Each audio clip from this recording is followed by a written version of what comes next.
একটি ছবি যা কাঁপিয়ে দিয়েছিল পুরো বিশ্বকে। একটি শিশু আর তার পাশে দাঁড়িয়ে থাকা একটি শকুন। আর এই ছবির ফটোগ্রাফার, যিনি এই দৃশ্য ধরে রেখেছিলেন ক্যামেরায়, পরবর্তীতে নিজেই আত্মহত্যা করেন। আজ আমরা জানবো সেই ছবির পিছনের সত্য গল্পটি। 1993 সাল। জায়গাটি ছিল সুদূর সুদান। দুর্ভিক্ষে বিধ্বস্ত দেশ। হাজার হাজার মানুষ মারা যাচ্ছিল ক্ষুধায়। সেই সময় দক্ষিণ আফ্রিকার এক ফটোগ্রাফার কেভিন কাটার সেখানে যান ছবি তুলতে। হঠাৎ তিনি দেখতে পান একটি শিশু মাটিতে পড়ে আছে, ক্ষুধায় কাতর, একদম কঙ্কালসার দেহ। আর তার একটু দূরে দাঁড়িয়ে আছে একটি শকুন, যেন অপেক্ষায় কখন সে মারা যাবে। কেভিন ছবি তুললেন। এই ছবি নিউ ইয়র্ক টাইমসে ছাপা হয় এবং মুহূর্তের মধ্যে তা ভাইরাল হয়ে যায়। সারা বিশ্ব কেঁপে ওঠে এই হৃদয় বিদারক ছবিতে।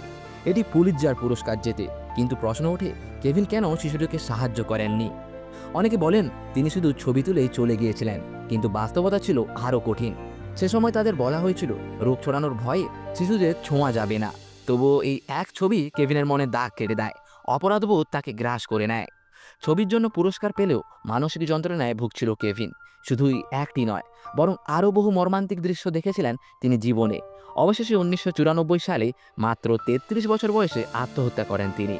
এই এক ছবি আমাদের শুধু একটি ক্ষুধার্ত শিশুর কথা বলে না, বরং মানবতার, সহানুভূতির এবং ফটোগ্রাফির দায়িত্ববোধের কথা বলে। কেভিনের জীবনে যেন এক ট্র্যাজিক হিরো, যিনি বাস্তবতাকে আমাদের সামনে তুলে ধরেছিলেন ভয়ঙ্কর রূপে। আজও বিশ্বে হাজার হাজার শিশু ক্ষুধার শিকার। ছবিটি আজও আমাদের মনে করিয়ে দেয় আমরা যেন চোখ না ফিরিয়ে নেই এই বাস্তবতা থেকে, যেন কিছু করতে পারি তাদের জন্য। এটাই ছিল সেই ইতিহাস যা একটি ছবি দিয়ে লেখা হয়েছিল। কেভিন কাটারের তোলা এই একটি ছবি যেন ইতিহাস হয়ে দাঁড়িয়েছিল মানবতার। ভিডিওটি ভালো লাগলে লাইক দিন, শেয়ার করুন এবং সাবস্ক্রাইব করুন আমাদের চ্যানেল। ধন্যবাদ।